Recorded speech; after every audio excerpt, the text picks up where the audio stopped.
네, 오늘 말씀 복음 앞에 순복하라라는 제목으로 말씀 생각해 보겠습니다. 우리가 2주 전부터 창세기 말씀을 시작으로 구약에 나타난 복음을 찾아보고 있습니다.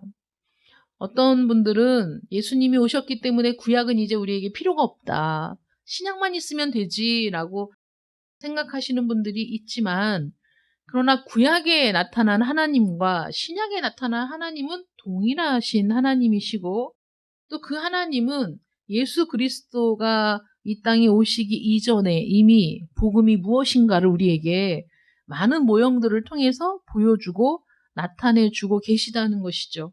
그래서 우리가 신약의 시대를 통해서 예수님께서 이 땅에 오셔서 어떤 일을 행하셨는지, 그분이 누구신지를 알게 되었다면 구약의 말씀을 통해서 그 의미를 보다 풍부하게 깨닫게 되리라 생각합니다. 오늘 본문 말씀 출애굽기 3장 3절부터 5절까지의 말씀을 통해서는 우리 주 예수 그리스도 안에 있는 그리스도 예수를 통한 구원이 어떤 것인가를 보여주는 중요한 모형이요 교훈이 되는 말씀이다 라고 생각할 수 있습니다. 그래서 모세의 일생과 이스라엘의 삶에서 일어난 큰 사건들을 우리가 살펴보면서 예수 그리스도의 복음과 관련해서 중요한 교훈을 얻고자 합니다. 오늘 본문 말씀 보시면 모세는 장인 이드로의 양떼를 돌보고 있었습니다. 광야로 도망쳐 나와서 이드로의 집에서 양떼를 돌보는 일을 하고 있었는데, 그 시간이 자그마치 40년 동안이나 목자로서의 생활을 하고 있었던 것이죠. 광야에서 목자로 생활한다는 게 얼마나 단조롭고 또 얼마나 지루한 생활이었을까 여러분 생각해 보셨습니까? 눈을 뜨면 거의 똑같은 풍경과 또 똑같은 기온과 또 양떼를 돌보는 일들이 뭐 어떤 새로운 일이나 어떤 이벤트가 생기거나 뭐 로맨틱하거나 뭐 이런 신나는 그런 일은 아니지 않습니까? 그런 일을 40년 동안을 하고 있었던 것이죠. 좀 더 좋은 목초지를 찾아서 양떼를 끌고 이리저리 돌아다니는 그런 무료한 일상을 살고 있었습니다. 그런데 본문에서처럼 어느 날 양떼를 보살피고 있었는데 그 양떼를 이끌고 좀 더 좋은 목초지가 있을까 싶어서 광야 서쪽 하나님의 산 호렙에 이르렀는데 거기에서 뜻밖의 일을 만나게 됩니다. 전혀 예상치 못한 일을 만나게 되는 것이죠. 떨기나무에 불이 붙었는데 그게 불이 붙어서 화르륵 타서 없어져야 되는데 계속 불이 타고 있는 모습을 보게 된 겁니다. 모세가 너무 신기한 광경을 보고 떨기나무가 어찌하여 타지 아니하는 것, 그러니까 타고 있는데 왜 다 타서 없어져야 되는데 왜 계속해서 타고 있는가를 보기 위해서 가까이 나아가는 그런 모습을 볼 수 있습니다. 근데 여기에서 정말 예상치 않게 하나님을 만나게 되었고, 그 하나님이 모세에게 어떻게 이스라엘 백성들을 구원해 내실 건지, 애굽의 속박과 포로 생활에서 건져내서 약속의 땅 가나안으로 인도하실지를 말씀해 주셨다는 거죠. 이 장면을 우리가 보면 어떤 방식으로든지 그리스도인이 된 사람들에게 일어난 상황을 이 장면이 완전하게 설명해 주고 있다는 거죠. 우리 모두는 모세와 같습니다. 모세가 위대한 지도자이긴 했지만 그도 역시 우리와 마찬가지로 사람인 거죠. 우리는 모세와 같아요. 이 세상에서 해야 할 매일의 일상들, 매일 수행해야 될 그런 과제들을 수행해 가면서 똑같잖아요. 아침에 일어나서 밥 먹고 출근하고 집안일하고 하루 종일 출근해서 일하다 집에 들어오면 또 집에서 또 밀린 일을 하다 보면 하루가 또 지나가고, 그러다 보면 나를 돌아볼 시간도 없고 내가 어떻게 사는지도 잘 모르겠고, 또 피곤하니까 잠들면 아침이 오고 아침에 또 일어나면 또 해야 될 일이 있으니까 움직이고, 우리 다 그렇게 살아가는 거 아닙니까? 매일매일 살아가다 어느 날 문득 내가 왜 이렇게 사는가 싶기도 하고, 인생이 다 이런 건가 싶기도 하고, 그러다 나이를 먹고, 그러면서 여러 가지 문제들을 겪긴 하지만 사람들이 겪는 그런 문제들을 다 겪으면서 우리가 살아가죠. 그리고 어떤 일이 일어나지 않으면 우리의 그런 일상은 계속 지속이 된다는 거죠. 때로는 직장을 옮기기도 하고, 때로는 새로운 사람을 만나기도 하지만 어쨌든 그 틀에서 벗어나지 않은 채 살아가게 된다는 거예요. 우리 모든 사람들이.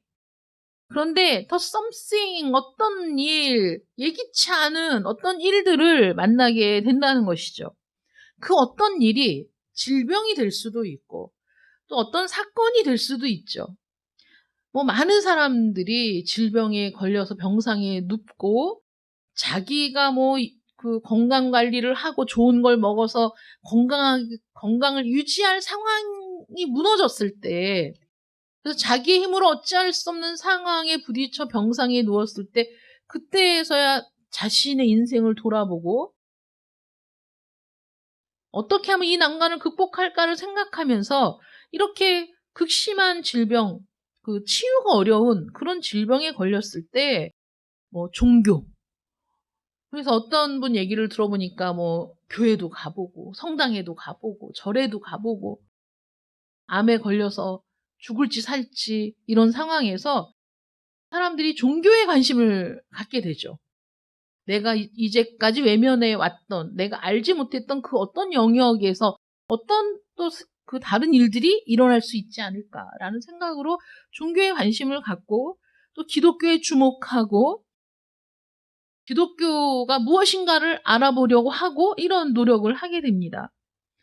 그런 일들이 우리를 회심에 이르게 하고 하나님을 만나게 하고 새 생명을 얻게 되는 데까지 진행이 되면 너무 좋은 일이지만 사실 그런 생각만 하고 관심만 갖다가 결국은 회심, 하나님을 만나는 자리까지 가지 못하는 사람들도 굉장히 많이 있습니다.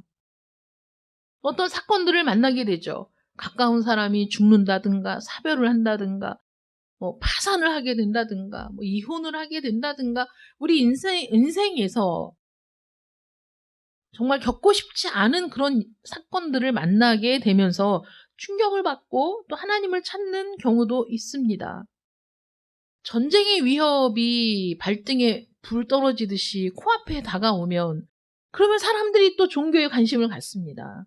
우리나라에 전쟁이 일어난다고 막 예언했던 그 코로나 전에 그런 일들이 좀 있었습니다. 그래서 막 예언하는 사람들이 1년 뒤에 전쟁이 일어난다. 자기가 환상을 받네, 계시를 받았네. 유튜브를 통해서 막 떠들어대니까 너무나 많은 사람들이 거기에 영향을 받아가지고 흔들리고 두려워하고 불안해하고 이런 일들이 있었습니다. 그런데 전쟁이 일어났을까요? 일어나지 않았어요. 여러분도 아시다시피.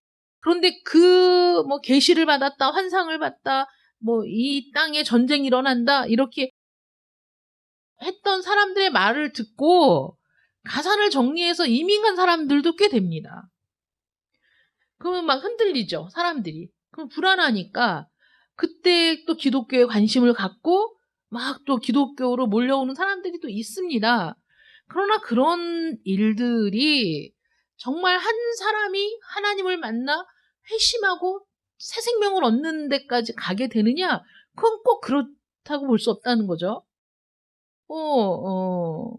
여러분들도 아시다시피 9.11 테러가 일어났을 때 그때도 얼마나 많은 사람들이 하나님을 찾고 자신들이 상상할 수 없는 너무나 놀라운 일을 당했을 때 그 충격과 절망 속에서 하나님을 찾고 막 교회로 몰려들고 그래서 갑자기 막 교인의 수가 증가하는 일들이 있었지만 그러나 그것이 그대로 유지되어 그 사람들이 다 회심하고 하나님을 만나서 하나님의 자녀가 되었느냐? 그렇지 않다는 거죠. 모세도 타는 떨기나무에 사로잡혔어요. 이게 무슨 일이지? 어떻게 저럴 수가 있지? 너무 궁금하다. 거기에 관심을 갖게 되었죠. 알아보고 싶죠. 그래서 그 떨기나무에 가까이 다가갑니다. 평범한 일상 중에 일어난 어떤 사건들이 우리의 관심을 끌어당기고 우리가 거기에 주목하는 그런 일들이 일어나죠. 뜻하지 않은 일이 갑자기 내 삶에 들어오든지 서서히 들어오든지 어떻게 이런 일들이 생기는지는 중요한 것이 아니고, 그런 일들을 만났을 때 많은 사람들이 회심까지 체험하게 되는 일들이 참 드물다라는 겁니다. 어떤 일에 사로잡혀서 어떤 사건을 만나서 내가 생각하도록 자극을 받죠. 생각 없이 살다가 그냥 습관대로 살다가 눈 뜨고 그날 해야 될 일을 하느라고 그 하루가 가고 또 그 다음 날을 맞이하는 이런 생활을 하다가 어느 날 갑자기 내 삶에 들어온 사건, 서서히, 그런데 어느 날 눈을 뜨고 보니 내 삶의 중심에 들어온, 내 눈을 크게 뜨게 만든 어떤 사건을 만났을 때 우리는 생각하죠. 관심을 갖고 그 일에 주목합니다. 그런데 그 일들을 통해서 내 인간적인 삶에 영향을 끼치고 내가 달라진 어떤 삶을 살아갈 수는 있겠지만은, 그것이 내 영적인 삶의 변화, 영적으로 내가 새로운 출생을 하고 하나님을 만나고 거듭나고 구원을 받고 이런 일들까지 이어지느냐, 이어지지 않느냐. 이어지는 사람도 있고 이어지지 않는 사람도 있다는 것이죠. 그러나 많은 사람들이 그런 사건들을 통해서 그 생각이 발전하고, 그래서 그 자리에서 하나님을 만나고 결실하는 데 이르는 사람들이 예상외로 많지 않다는 거예요. 근데 왜 그럴까요? 우리 같으면 그런 일들을 만나면 뭐 하나님을 찾고 하나님을 만나고 막 그럴 수 있을 것 같은데, 왜 그런 일들이 이렇게 많이 일어나는 것이 아닐까를 살펴보면, 그런 일들을 만났을 때 우리의 태도가 주된 원인일 수 있다는 거예요. 자, 모세를 봅시다. 모세는 갑자기 예기치 않은 불붙은 떨기나무를 보게 되었습니다. 야, 이거 신기하다. 내가 돌이켜 가서 이 큰 광경을 보리라. 떨기나무가 어찌하여 타지 않는고?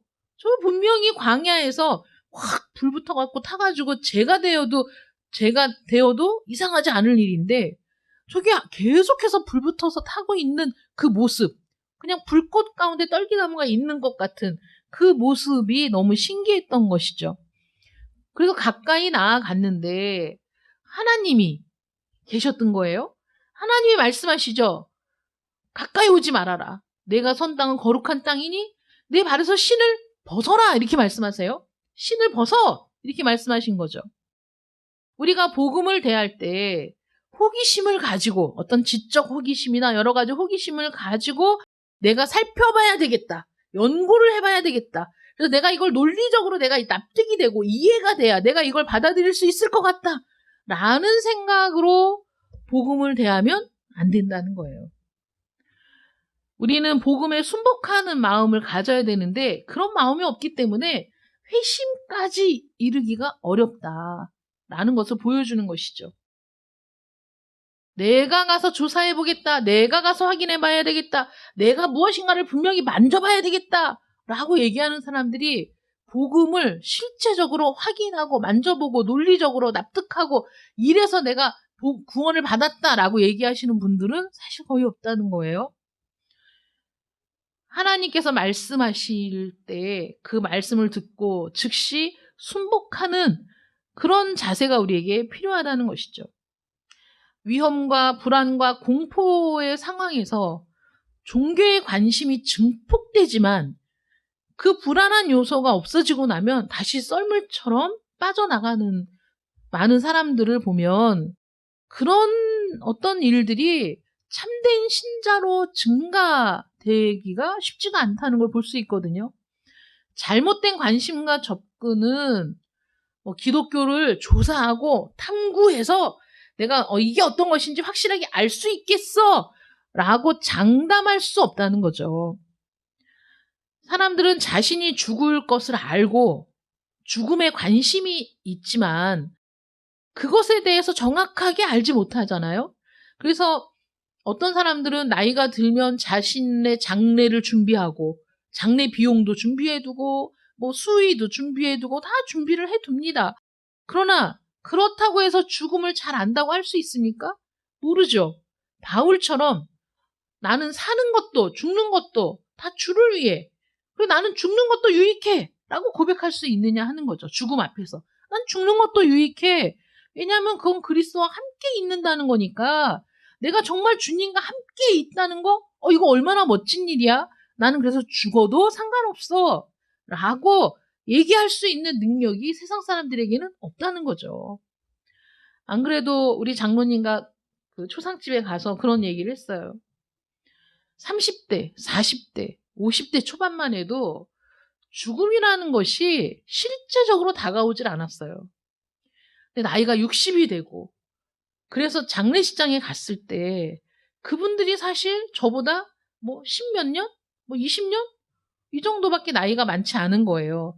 그런 분들의 죽음 앞에서 죽음을 굉장히 가까이 느끼는 거죠. 아, 나도 얼마 남지 않았구나. 이런 마음이 들 때 다른 사람의 죽음을 보는 것과 한참 젊고 건강할 때 죽음을 보는 건 엄청난 차이가 있더라고요. 누군가가 뭐 젊었을 때는 초상집에 안 갔겠습니까? 젊었을 때도 초상집에 갔죠. 그런데 그것은 나와는 별 상관이 없는 것처럼 느껴졌거든요. 근데 나이를 먹으니까 정말 죽음이 가까이 있구나. 사실은 언제 죽어도 뭐 이상할 것이 없는 그런 나이가 되면서 다른 사람의 죽음이 그냥 그 아무것도 아닌 것으로 여겨지지가 않고 좀 더 진지하게 죽음을 생각하게 되더라 하는 것이죠. 저뿐만 아니고 많은 분들이 나이를 먹어가면서 그런 생각이 들 것 같아요. 친구가 세상을 떠나고 또 가까이 지냈던 지인들이 세상을 떠나는 모습을 보면서 아, 죽음이 참 가까이 있구나. 그런 마음이 들 때 죽음에 대해서 두렵거나 불안하거나 그러지 않을까요? 나는 모든 사람들이 죽음에 대한 두려움을 갖고 있다고 생각합니다. 죽음에 대한 두려움을 갖고 있고 그 죽음의 영향에서 벗어나고 싶지만 누가 안 죽는 사람이 어디 있어요? 다 죽는 거지. 그런데 그 죽음을 막연하게 두려워하고 어차피 죽는 거니까 죽겠지 이렇게 생각하는 거하고 내가 우리 주 예수 그리스도 안에 있을 때 사나 죽으나 나는 주의 것이고 내가 죽어도 주님과 함께 있을 것이기 때문에 나는 죽음이 두렵지 않아 라고 말할 수 있는 사람은 그리스도인이고 그렇지 않은 사람은 그렇게 얘기할 수가 없다는 것이죠. 성경이 말하듯이 그러니까 이렇게 우리가 죽음, 우리에게 그 너무나 자연스러운 누구나 죽으니까 죽겠지라고 생각해왔던 그 죽음도 우리가 제대로 알지 못하는데 죽음에 대해서 연구해 보십시오. 파악해 보십시오. 육체의 죽음, 그거 말고 우리가 더 무엇을 알 수 있겠어요? 하나님에 대해서 알고 싶다고 우리가 막 연구한다고 하나님을 알 수 있습니까? 그렇지 않은 거죠. 기독교에 대해서, 예수님에 대해서 지식적으로 알 수 있는 그 부분, 그리스도인은 그걸 뛰어넘는 지식을 갖고 있지 않습니까? 성경이 말하고 있지만 말하고 있는 그분을 내가 직접 만났을 때는 여러분 다른 거 아니에요? 내가 누군가에 대해서 글을 읽고 아는 것과 그 사람을 직접 만나는 건 엄청난 차이인 거죠. 욥이 고난을 받았어요. 여러분 잘 아시잖아요. 욥이 사람이 겪을 수 없는 엄청난 고난을 겪었습니다. 하나님이 욥을 칭찬했어요. 야, 이런 의인을 본 적이 있냐? 정말 욥 대단하지? 막 칭찬할 정도로 욥은 의로운 사람, 동방의 의인이라는 칭호를 받았어요. 그런 사람이 왜 고난을 받아야 합니까? 그런 사람이 왜 자녀들을 잃고 아내에게 멸시를 받고 온몸에 병이 들어 고통을 받아야 합니까? 그런 사람이 왜 친구들이 왔는데 차마 뭐라고 할 말이 없어 입을 닫고 앉아있다가 나중에 그래도 뭔가 네가 지은 죄가 있겠지. 그래도 네가 뭔가 하나님 앞에 잘못한 일이 있겠지. 이런 공격을 왜 받아야 합니까? 우리가 욥의 입장이 되면 억울하고 분통 터지는 일일 수밖에 없지 않습니까? 그런데 그 고난은 결국 어디로 이어졌느냐? 하나님을 만나는 데로 이어졌다는 것이죠. 하나님을 대면하는 자리로 그 고난이 욥에게 닥친 고난은 욥을 이끌어 하나님을 대면하는 자리로 끌고 간 거예요. 하나님을 만났습니다. 욥이 뭐라고 고백했습니까? 내가 지금까지는 귀로만 들었었는데 내가 이제야 눈으로 하나님을 배웠나이다 라고 하나님께 굴복하잖아요. 물론 그 전에도 욥에게 신앙이 있었습니다. 그 전에도 귀로만 들었었어도 그 거룩하신 하나님을 믿고 의지했습니다.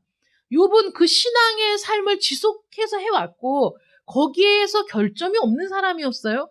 그러나 하나님을 만났을 때 욥은 지금까지 귀로만 들었던 나의 신앙생활, 지금까지 모든 이 생활은 지금 하나님을 만난 이후의 삶과는 비교할 수 없을 것이다 라는 걸 본능적으로 깨달은 거죠.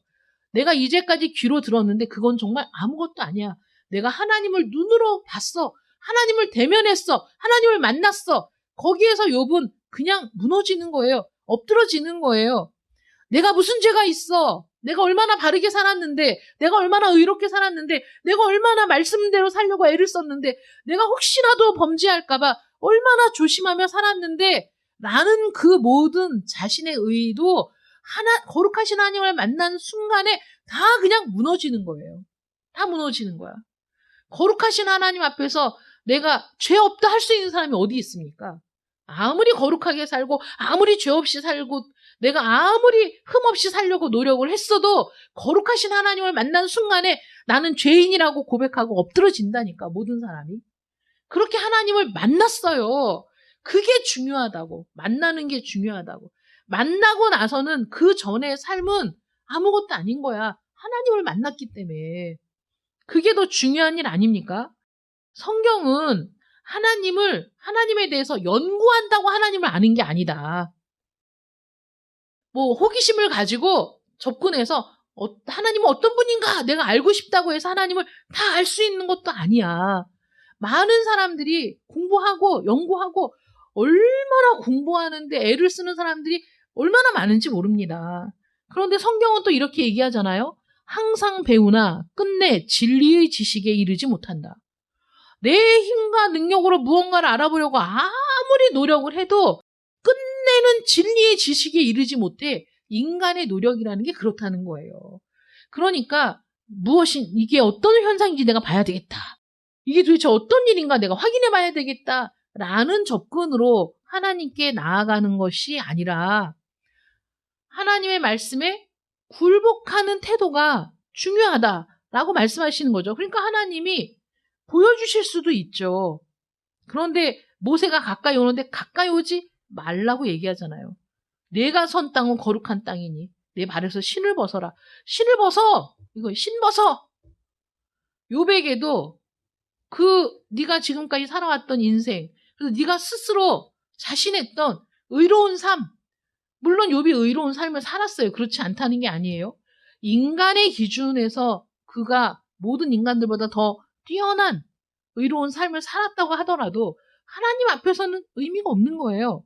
하나님이 욥에게도 내 신을 벗어라고 말씀한 거예요. 그래서 고난을 통해 신을 벗고 하나님을 만난 거죠. 니고데모도 마찬가지 아닙니까? 니고데모가 예수님을 밤중에 찾아왔어요. 자신의 지위와 체면과 이런 모든 것들. 그런데 예수님을 만나러 쫓아간다는 걸 다른 사람에게 보여주기 싫었죠. 밤중에 찾아갔어요. 예수님께 니고데모가 이렇게 얘기합니다. 선생님, 내가 선생님에 대한 얘기를 들었습니다. 정말 대단하신 분입니다. 놀라우신 분입니다. 도대체 선생님 어떤 분이시길래 이런 놀라운 일을 행하실 수 있습니까? 관심이죠. 호기심이죠. 그 예수님을 만나서 확인하고 싶었어요. 니고데모가. 그런데 예수님께서 거기에 대해서 대답해 주셨습니까? 아닙니다. 니고데모에게 이렇게 얘기합니다. 진실로 진실로 내게 이르노니 사람이 거듭나지 않으면 하나님의 나라를 볼 수 없다. 이렇게 얘기하니까 니고데모는 지식이 많은 사람이고 학자고 그리고 공의회 회원이고 이렇게 세상적으로도 굉장히 그 높은 사람이었어요. 그러니까 어떤 대화를 해도 막힘없이 대화를 할 수 있을 정도로 지식이 많은 사람이었는데 그 예수님과 만나서 지식적인 담론도 나누고 싶고 예수님의 생각도 들어보고 싶고 예수님이 어떤 분인지도 알고 싶었는데 예수님은 니고데모에게 딱 말씀하시는 거예요. 야, 네가 거듭나지 않으면 하나님 나라를 볼 수 없어. 그러니까 완전히 모든 상식이 깨어지고 머릿속이 하얘지는 거죠. 이게 무슨 말이지? 니고데모가 보인 반응이 뭐죠? 아니, 엄마의 태 속에 다시 들어갔다가 나와야 된다는 말입니까? 라는 너무 말도 안 되는 어리석은 질문을 하잖아요. 왜냐하면 그 순간에 자신의 모든 지식과 자신이 지금까지 해왔던 모든 경험과 이것이 한순간에 아무것도 아닌 백지장처럼 된 거예요. 예수님이 하신 말씀이 무슨 뜻이지? 이해가 안 갔거든요. 이 장면을 통해서 우리가 우리의 지식으로 하나님을 이해할 수 있는가? 라는 질문을 던져봐야 돼요. 내가 내 지식으로 하나님을 알 수 있는가? 내가 내 경험으로 하나님을 인식할 수 있는가? 불가능하잖아요. 불가능하다는 거죠. 그러니까 예수님이 던진 질문에 니고데모는 어떤 말도 할 수가 없었어요. 이해조차 못했어요. 그 말을. 무슨 말인지 이해할 수 없었어. 내가 호기심을 가지고 내가 하나님이 어떤 분인지 알아봐야 되겠다. 그런다고 내가 알 수 있는 존재인가? 여러분, 존재 자체가, 하나님의 존재 자체가 우리의 인식을 뛰어넘는, 우리의 모든 지식을 뛰어넘는 초월적인 존재이시잖아요. 그러니까 내가 인간적인 호기심을 가지고 접근해서 그 하나님을 알 수 있느냐, 예수님을 알 수 있느냐, 불가능한 일이라는 거죠. 이걸 깨닫기 전에는 굴복하지 못한다니까요. 그냥 만났을 때 굴복하는 게 아니라 내가 무언가를 할 수 있다라고 생각하는 게 교만이죠. 어떤 책이 그렇게 소제목이 교만은 모든 죄를 덮는 이불이다.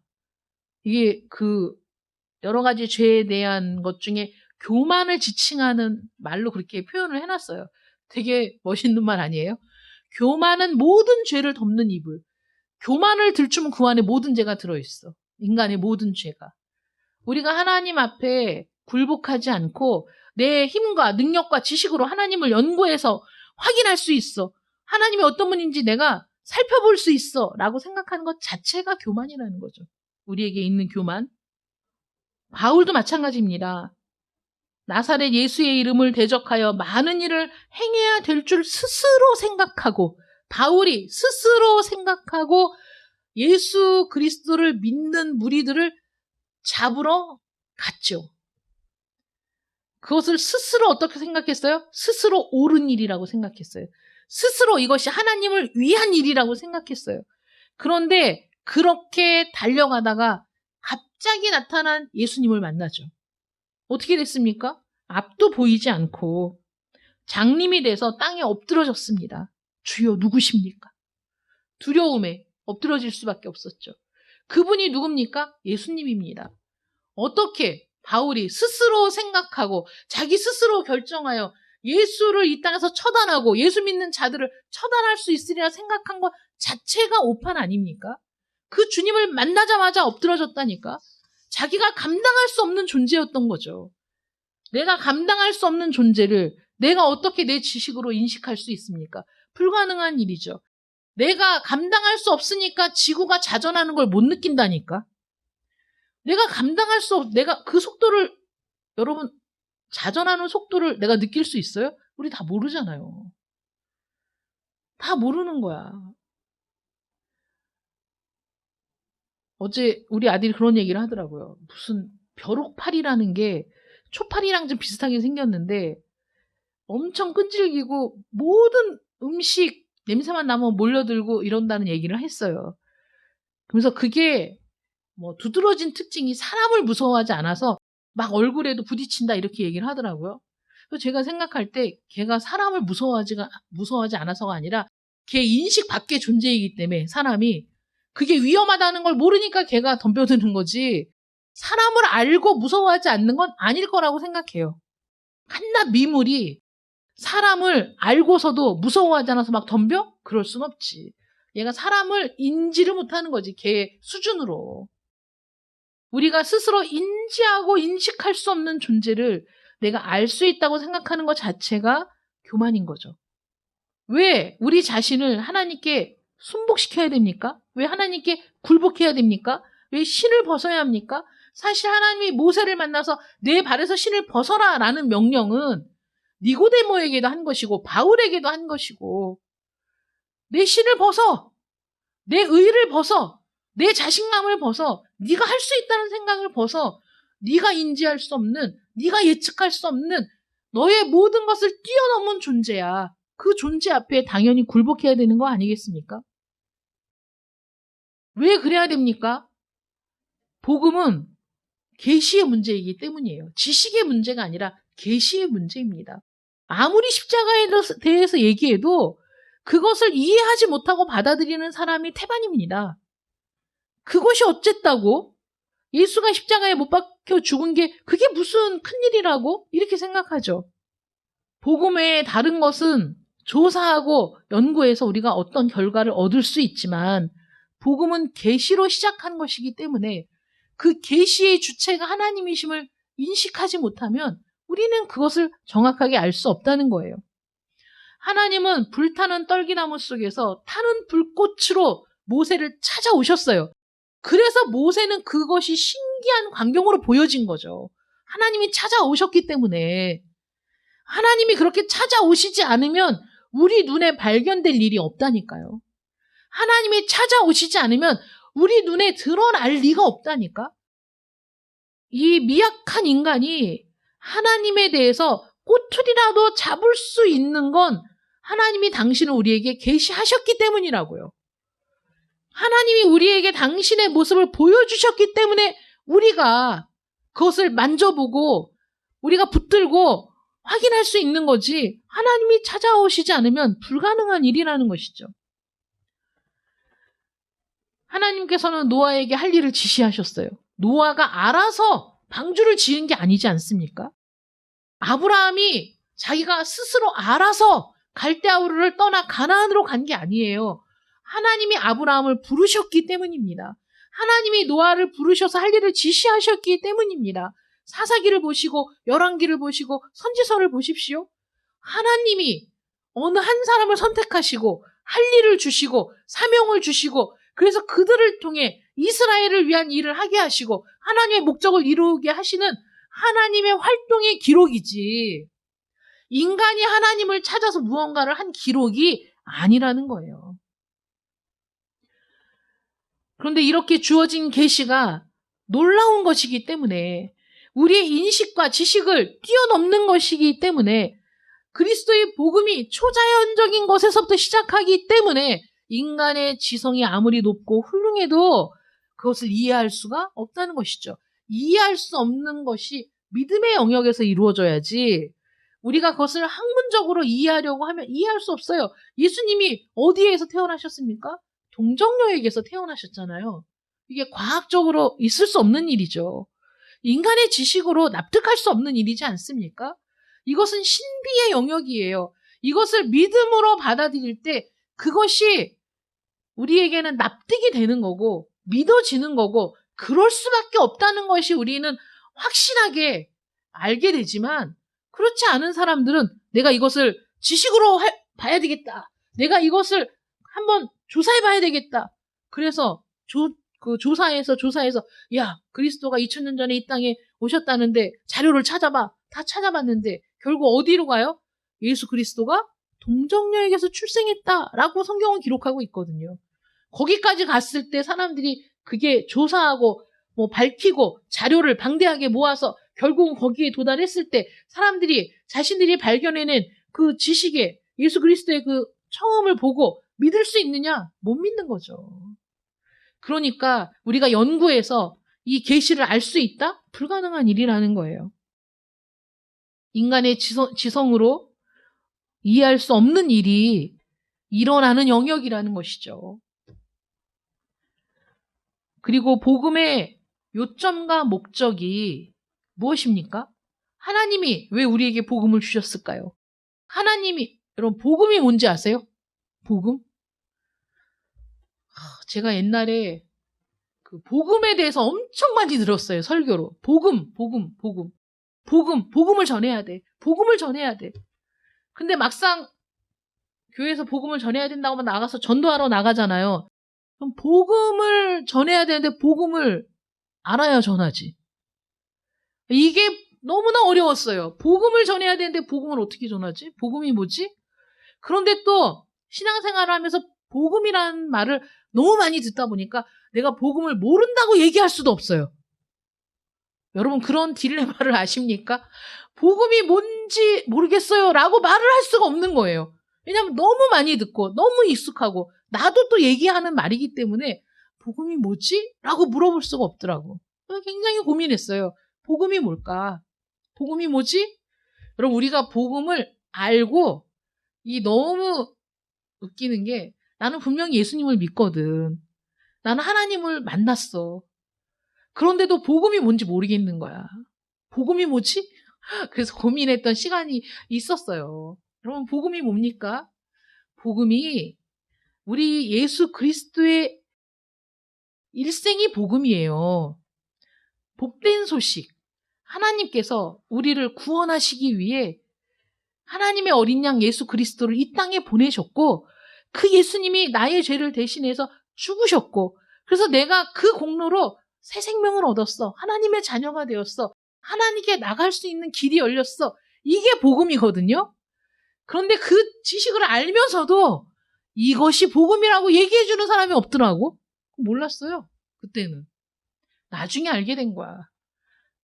그러니까 이게 믿음이라는 게 내가 지식적으로 정립이 안 돼도 예수를 믿고 하나님을 만나면 그걸 내가 알아. 알아줘. 믿어줘. 나에게는 그 신적 지식이 있어. 그런데 그것이 복음이라고 불려지고 요약해서 복음이 뭔지를 몰랐다니까요. 그때는. 나중에 알게 된 거지. 근데 복음의 요점이 뭐냐? 목적이 뭐냐? 하나님이 왜 예수 그리스도를 이 땅에 보내셨느냐? 물론 우리 죄를 용서하시기 위해서 보내셨죠. 근데 우리 죄를 용서해서 어떻게 하려고? 우리를 하나님의 자녀가 되게 하시려고. 하나님과 영원히 복된 삶을 누리도록 우리에게 영원한 생명을 주시려고 예수님을 이 땅에 보내주셨어요. 예수님을 내가 알았어. 믿었어. 그래서 나는 하나님의 자녀가 되었어. 나는 그 하나님 안에서 영생을 누리는 자가 되었어. 그러면 그 결과가 뭔데요? 우리가 복음을 통해서 예수 그리스도께서 행하신 일을 통해서 우리는 하나님을 만나는 거예요. 하나님께 나아갈 길을 얻는 거예요. 언제든지 하나님과 교제할 수 있게 되는 거예요. 말하자면 우리는 이 땅에서 살고 있지만 하나님이 최초로 우리에게 만들어주신 낙원, 에덴에서 정말 격이 없이 어떤 장애물도 없이 하나님과 교제하며 즐거웠던 그 삶을 회복하는 거예요. 그러니까 우리가 하나님 앞에 있게 되는 것, 하나님을 만나는 것, 언제나 하나님과 교제할 수 있게 되는 것, 이것이 복음을 통해 우리에게 주신 하나님의 은혜거든요. 그러니까 복음은 우리로 하여금 하나님을 만나게 하는 거예요. 하나님을 알게 하는 겁니다. 불타는 떨기나무가 보여지는 그 특이한 현상이라고 생각하고 모세는 살펴보려고 갔지만 그것은 그냥 불 붙는 떨기나무가 아니라 하나님과의 만남이었죠. 하나님을 만나는 순간이었어요. 그래서 신을 벗어야 한다라고 말씀하신 것이죠. 우리가 하나님을 만나는 것, 개인적으로 대면하는 것, 하나님을 인격적으로 아는 지식, 이것이 기독교 신앙의 핵심이라고요. 그런데 교회를 다니면서 하나님을 못 만났어? 그리스도인이 아닌 거죠. 내가 하나님을 몰라? 그리스도인이 아니라고. 우리는 어쩌면 욥처럼 말씀을 듣고 공부를 하고 그리고 신앙생활을 하면서 어떻게든지 이 세상에서 깨끗하게 살기 위해 또 말씀대로 살기 위해 애를 쓰는 사람일 수 있어요. 그런데 어떤 사건을 통해 어떤 갑자기 우리 삶에 끼어든 어떤 일들을 통해서 우리는 하나님을 만나야 한다니까요. 만나야 돼. 그래서 욥처럼 내가 지금까지는 귀로만 들었었는데 내가 이제는 눈으로 하나님을 뵙습니다. 라는 고백이 있어야 된다고. 여러분들 삶에. 여러분 하나님을 만난 경험이 있으십니까? 하나님을 만났습니까? 하나님을 만나면 하나님을 함부로 할 수 없어요. 하나님을 인격적으로 만났어. 내가 그 하나님이 어떤 하나님인지를 알게 됐어. 그러면 하나님을 만나고 하나님을 알게 되고 하나님과 교제를 하게 되면 그럼 하나님이 어떤 분이신지를 알잖아요. 그래서 우리는 하나님을 함부로 남용할 수가 없어. 하나님의 이름을. 우리는 두려운 마음으로 하나님을 불러야 돼요. 우리에게 계시하시는 하나님, 거룩하신 하나님, 여러분 사복음서를 다시 한번 읽어보세요. 예수 그리스도께서 하나님을 얼마나 거룩하신 아버지라고 말씀하시는지, 사랑하는 아버지라고 부르신 적이 없어요. 거룩하신 아버지, 거룩하신 아버지. 하늘에 계신 거룩하신 아버지예요. 거룩하시다. 하나님이 거룩하시기 때문에 내가 거룩하니 너희도 거룩하라 라고 요구하시잖아요. 그 거룩이라는 것이 얼마나 놀라운 말인지를 예수 그리스도는 아시기 때문에, 그래서 그 하나님, 독생하신 아들 그 예수 그리스도조차도 하나님의 사랑을 충분히 알면서도 하나님이 거룩하신 하나님이라는 사실을 언제나 기억했거든요. 근데 우리는 너무 하나님의 이름을 막 불러. 하나님이 흡사 나의 종인 것처럼 여기는 사람도 많아. 이것도 하나님 이것도 하시고 저것도 하시고 이것도 하시고 이것도 하셔야 돼요 라고, 나는 그렇게 안 했어 라고 얘기하지만 우리의 삶이, 우리의 언어가, 또 우리의 기도가 그럴 때가 많다는 거죠.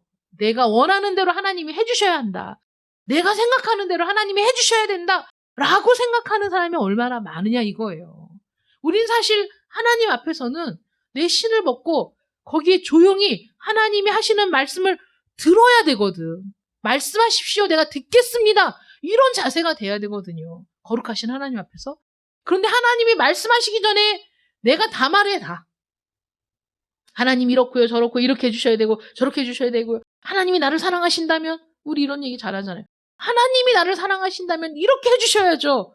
이거 얼마나 정말 두려운 말입니까? 하나님께서는 분명히 예수 그리스도를 통해서 아바, 아버지라고 부를 수 있는 은혜를 주셨지만, 그러나 아바, 아버지라고 우리가 부를 수 있게 된 하나님이라고 하더라도 그분은 거룩하신 하나님이심을 잊지 말아야 됩니다. 거룩하신 하나님이시죠. 마음대로 하나님을 이야기하는 사람들,